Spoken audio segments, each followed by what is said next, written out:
If you really want to understand what makes Elon Musk tick, you have to climb what I like to call his ladder of abstraction. We're going to go from his social media plans all the way to the very nature of reality itself. So let's try and distill his entire worldview into a 5-minute journey, using his own words as our guide. Everything, and I mean everything, starts right here. Not with rockets, not with electric cars, but with this fundamental question that Musk says he's been wrestling with since he was just a teenager. This philosophical bug, you could say, is the engine for everything he does. It's the real why behind the what. So first up, let's tackle that grand mission, the why that somehow connects all of his incredibly ambitious companies. Musk actually explains his whole philosophy using this great analogy from The Hitchhiker's Guide to the Galaxy. You know the story, right? A giant supercomputer figures out the answer to life, the universe, and everything is 42. But nobody actually knows what the question was. For Musk, that's our problem right there.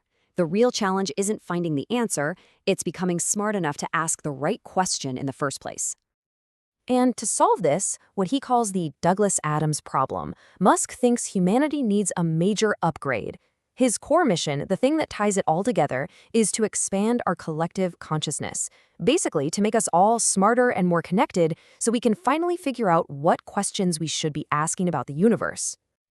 Okay, so how is he actually building the tools for this whole expanded consciousness thing?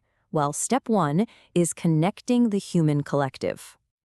And this right here is why his vision for X, what we used to call Twitter, is so different from other social media apps. He's been really clear he's not trying to build what he calls a dopamine-generating video stream. His goal is something bigger, a global town square, a platform that can bring all of humanity together into what he calls a collective consciousness.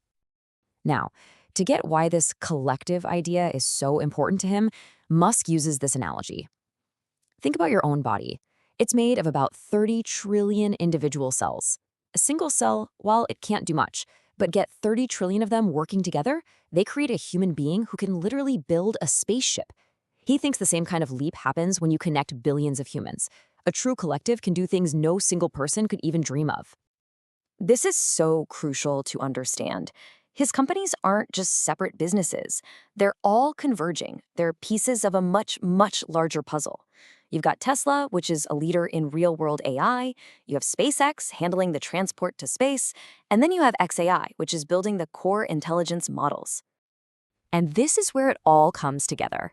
The ultimate tool for this expanded human consciousness could be a whole network of solar-powered AI satellites orbiting the Earth. It's a perfect fusion of Tesla's energy and AI, SpaceX's rockets, and xAI's intelligence. So, once you have these incredible tools for connection and intelligence, they are going to cause massive disruption. And that brings us to the next rung on the ladder, the post-work world, all driven by AI and robotics. Musk makes this pretty startling prediction. He thinks that within the next 15 to 20 years, AI and robotics will get so good that work will become completely optional. He imagines this age of abundance supported by something he calls universal high income, where nobody has to work to survive. Now, this leads to an even crazier idea. Musk argues that money, it's just an information system we use to allocate labor, right? If you're stuck on a desert island with $1 trillion, it's completely useless because there's no labor to spend it on. So in a future where robots and AI can provide literally any good or service you want, money itself kind of loses its purpose. So, if not money, then what? Well, according to Musk, the true fundamental currency is energy. It's based in physics, you know? You can't just print more of it. In this future, you'd measure a civilization's power by how much energy it can harness and use. All right, let's climb to the final and most mind-bending rung on this ladder, the nature of reality itself, and the wild possibility that we are all living inside a simulation. Musk's argument for this whole simulation theory is actually incredibly simple, and it's based on a trend we can all see. Just think about it. 50 years ago, we had Pong, 2 rectangles and a dot. That was it. Today, we have photorealistic, real-time multiplayer games that are just stunning. If you just follow that trend line, it seems kind of inevitable that video games will eventually become completely indistinguishable from reality. And that leads to this massive question. If you accept that one day there will be countless super realistic simulations, what are the odds that we just happen to be in the one original base reality? Musk himself says he thinks the probability is pretty high that we are, in fact, living inside a simulation right now. Phew! After that trip to the very fabric of reality, let's bring it all back down to earth with some simple, practical advice he has for entrepreneurs. You know, for all the crazy, complex ideas, his core message is actually pretty simple. Just aim to be a net contributor to society.